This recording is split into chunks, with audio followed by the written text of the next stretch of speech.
আর বেগুন নেব, আর করলা নেব, লাল লাল দেখে নেব, টমেটো।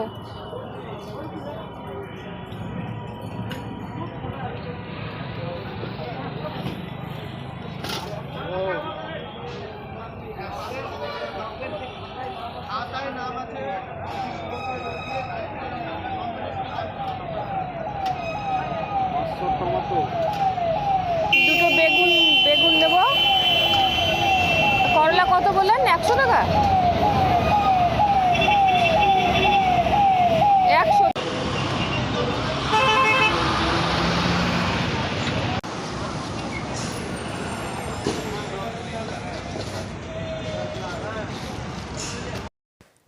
বাজার করে রেখে দিয়ে সোজা চলে এসেছি ওষুধের দোকানে। ওষুধের দোকানে এসে বলছে ভিড় আছে, তো তোমরা একটু বসো। তো আমি আর তৃষা বসে আছি। ওদের নেওয়া হয়ে গেলে তখন আমি ওষুধটা নিয়ে নেব। আর এদিকে রাস্তায় বসে আছি আমি আর তৃষা। তো রাস্তাটাও দেখাচ্ছি, আর দুজনে মিলে চলে এসেছি। আর একদিকে ওদিকে ঘুরে বেড়াচ্ছি। একটু দেরি হয়েছে, তো আমরা আবার একটু ঘুরে ডালপুরিও খেতে গেছিলাম। তো আমি আর তৃষায় যে বসে আছি। যেমন লাগছে নাকি যে আমরা ডাক্তার দেখাতে এসেছি এই অবস্থায়। ঘুম থেকে উঠেই চলে এসেছি, মুখ চোখ মুখ দেখে মনে হচ্ছে না যে ঘুম থেকে উঠে চলে এসেছি, চোখ মুখ ভার ভার। তো ওষুধ নিয়ে আমি আর তৃষা চলে এসেছি এখানে ডালপুরি খেতে। আর আমার এত খিদে পেয়ে গেছিলো যে 1 মিনিটও থাকতে পারছিলাম না। তো ওকে বললাম চল খেয়ে আসি, কারণ আমার বমি বমি পাচ্ছে আর মাথা ঘোরাচ্ছে। আর সকালে যদি কিছু না খাই তো আমার খুবই খারাপ লাগে। দুপুরে না খেলেও চলে, কিন্তু সকালবেলায় একটু কিছু না খেলে আমার মাথা ঘোরায় না, বমি পায়। তো দুজনে মিলে চলে। হ্যালো এভরিওয়ান, কেমন আছো সবাই? আশা করি সবাই খুব ভালো আছো। তো বাজার থেকে এসে সঙ্গে সঙ্গে ভাত বসিয়ে দিয়েছি, আর একদিকে টমেটো বসিয়ে দিয়েছি। টমেটোর চাটনি টক ঝাল দিয়ে, আর চিনি দিয়ে অতটা কেউ খেতে চায় না, আমি তো খাই না, বিশালও পছন্দ করে না। আমরা লঙ্কা দিয়ে সর্ষে ফোড়ন দিয়ে টক করি। তো টক বসিয়ে দিয়েছি, একদিকে ভাত বসিয়ে দিয়েছি। এখন এখন তরকারি টরকারি সব কেটে কুটে রেখে রেডি করে রেখে দেবো। তো দেরি হয়ে গেছে ওখান থেকে আসতে আসতে। তো ওষুধ তো পেলাম না, শুধু একটা ওষুধ নিয়ে চলে এসেছি। আর সন্ধ্যার সময় যেতে বললো, সন্ধ্যার সময় ওষুধগুলো আসবে। তো পারলে সন্ধ্যার সময় গিয়ে আবার ওষুধগুলো নিয়ে আসবো। তো আমার বিছানা সব এইভাবেই পড়ে আছে। আর এই যে এই কুর্তিটার এটা পুরো করা হয়ে গেছে, এটা লাগাতে হবে। সকালবেলা একটুখানি সেলাই করলাম, দিয়ে চলে গেছিলাম সবজি বাজারে। সবজি বাজার থেকে এসে ব্যাগটা রেখে সঙ্গে সঙ্গে ওষুধ কিনতে চলে গেছি। আর দেরি হয়ে গেছে, আর এখন বেজে গেছে 12:30। রান্না করতেও দেরি হয়ে গেছে। দিয়ে রান্নাবান্না করে আবার যাব ঠাকুর ঘরে, ঠাকুর ঘরটা পরিষ্কার করব। তো এখন রান্নাবান্না করছি, রান্না বসিয়ে দিয়েছি।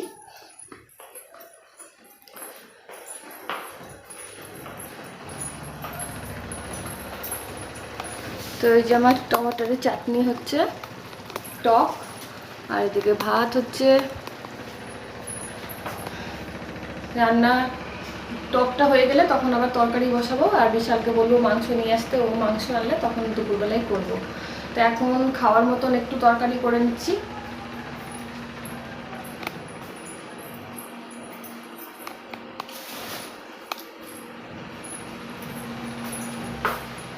আর এই যে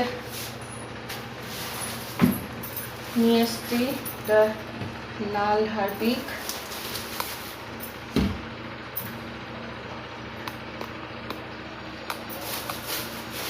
শুকনো লঙ্কা ছিল না, শুকনো লঙ্কা, মসুরির ডাল ছিল না, আর এই যে কলাইয়ের ডাল।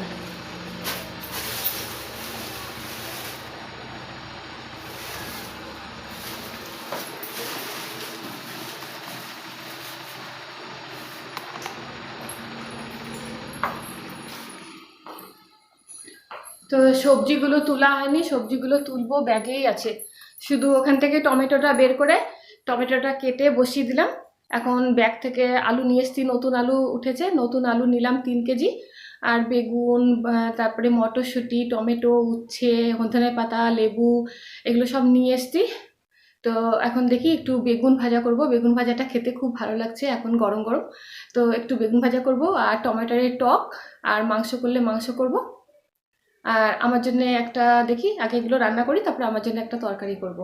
আমার তো মাংস একদম খেতে পাচ্ছি না।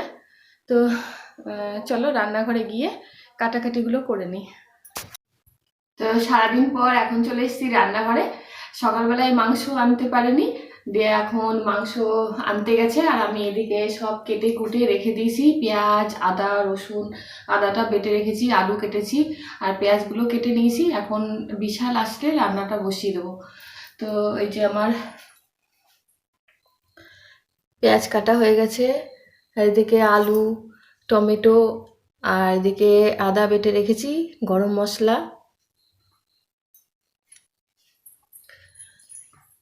ও মাংস আনতে গেছে, সেই টাইমে আমার সব মশলা কাটা সকালবেলায় কেটে কুটে রেখে দিয়েছিলাম।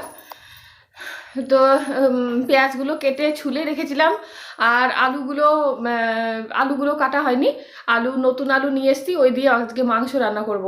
আর এখন আদাটা বেটে নিলাম, আর একটা টমেটো সব রেখে দিয়েছি, পরে ও মাংস নিয়ে আসলে তখন কেটে কুটে রান্না বসিয়ে দেবো।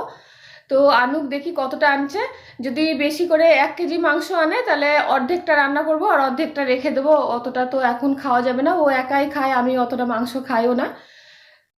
তো এখন দেখি কতটুকু আনে, তো সেইভাবে আবার মশলা করব। আমি তো অল্প মাংসের জন্য একটু একটু করে মশলা করে রেখে দিয়েছি।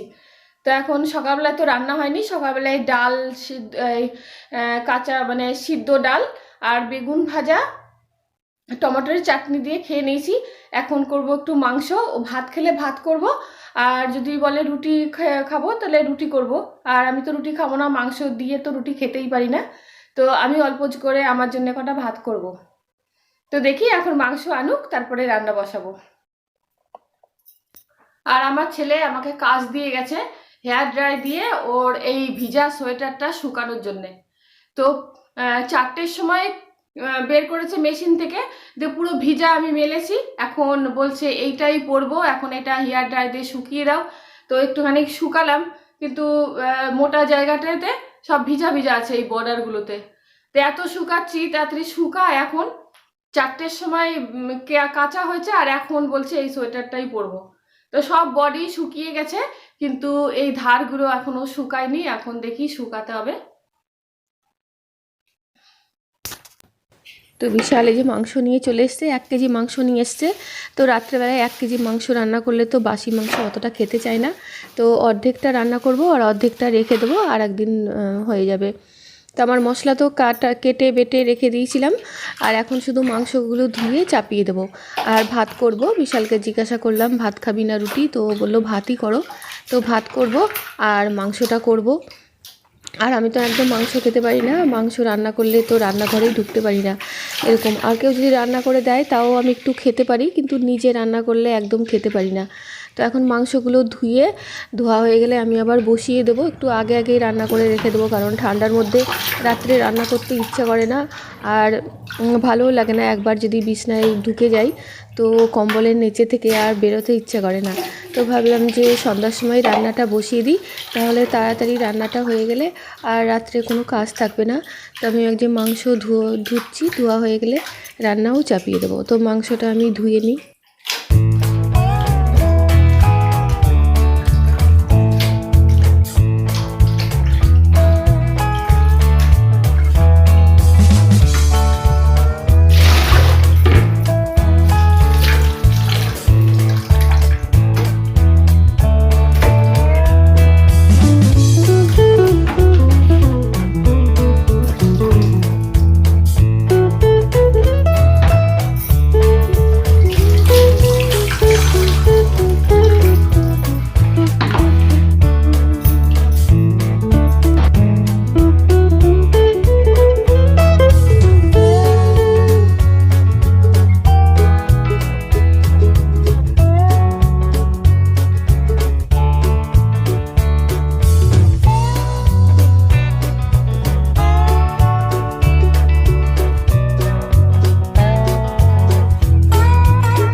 আমার মশলা সব কষানো হয়ে গেছে, আলু দিয়েই কষিয়েছি কারণ আলুটা গলতে অনেক টাইম লাগে। তো এখন আমি মাংসগুলো দিয়ে আবার একটু ঢেকে ঢেকে কষিয়ে নেব, কারণ আমি একটু রান্না করতে আমার একটু দেরি হয়ে যায় মাংস, কারণ আমি আস্তে আঁচ দিয়ে ঢেকে ঢেকে একটু একটু করে কষিয়ে কষিয়ে তো অনেকক্ষণ ধরে মাংস রান্না করি। আর ঝটপট রান্না করতে পারি না আমি, সবাই কী সুন্দর তাড়াতাড়ি মাংস রান্না করে ফেলে, কিন্তু আমার হয় না। আমি ওই আস্তে আস্তে আঁচ দিয়ে ঢেকে ঢেকে তারপরে মাংস রান্না করি। তার বিশাল বলে গেছে মাংসতে খুব ঝাল দিতে, তো ঝাল দিয়েছি কিন্তু অতটা ঝাল হয়নি। পরে খেয়ে দেখলাম যে ঝাল অতটা হয়নি, কিন্তু ও বলেছিল একটু বেশি করে ঝাল দিতে। তো আমার এই যে মাংসটা কষানো হয়ে গেছে আর আলুগুলো গলে গেছে, তো আমি আলুগুলো উঠিয়ে রেখে দিয়েছি। আর এখন মাংস হয়ে গেলে ব্যাস আমার রান্নাও শেষ, আমার ভাতও হয়ে গেছে। আর এখন আমি রান্না হয়ে গেলে আমার রান্নাঘরটাও পরিষ্কার করে নেব, ওভেনটা। না হলে সকালবেলায় চা বানাতে আসলে তখন ওভেন পরিষ্কার না থাকলে কেমন যেন লাগে। তো যখনই রান্না করি আমি তখনই পরিষ্কার করে নিই। তো এখন আমি মাংস রান্না করেছিলাম, তো একটু ছিটেফোঁটা লেগেছে। তো এখন আমি রান্নাঘরটা পরিষ্কার করে দিয়ে যখন বিশাল আসবে তখন খাবো। আর আমি তো একটু আগে ভাত খেয়েছিলাম বিকালবেলায়, তো আমার অতটা খিদে নেই। তো ও যখন আসবে তখন একসঙ্গেই খাবো। তো আমি এখন রান্নাঘরটা পরিষ্কার করে নিচ্ছি। এখন সকালবেলায় যদি বাসন টাসন না মাজা থাকে, রান্নাঘর পরিষ্কার না থাকে, তো ঠান্ডা লাগে বেশি সকালবেলায় উঠে। তো বিকালবেলায় তাও করা হয়ে যায়, কিন্তু সকালবেলায় জলে হাত দিতে এত ঠান্ডা লাগে আর ট্যাঙ্কির জল এত ঠান্ডা হয়ে থাকে, তো সকালবেলায় উঠে মুখে জল দিতেই পারি না, মনে হয় যেন দাঁতগুলো খুলে পড়ে গেল। তো ওই জন্য বিকালবেলাতেই সব মেজে ঘষে রেখে দিচ্ছি। সকালবেলায় যে দুটো থালা হবে ওই দুটো থালা থাকবে, মেজে নেব। আর এখন রান্না করেছিলাম যে কড়াইতে, ওই কড়াইটাও মেজে রান্নাঘরটা পরিষ্কার করে রেখে দিচ্ছি। আর ভিডিওটাও অনেক বড় হয়ে গেছে, তো আমি আর ভিডিওটা বড় করব না। তো ভালো লাগলে লাইক করো, কমেন্ট করো, সাবস্ক্রাইব অবশ্যই করে দিও। তো টাটা, বাই বাই।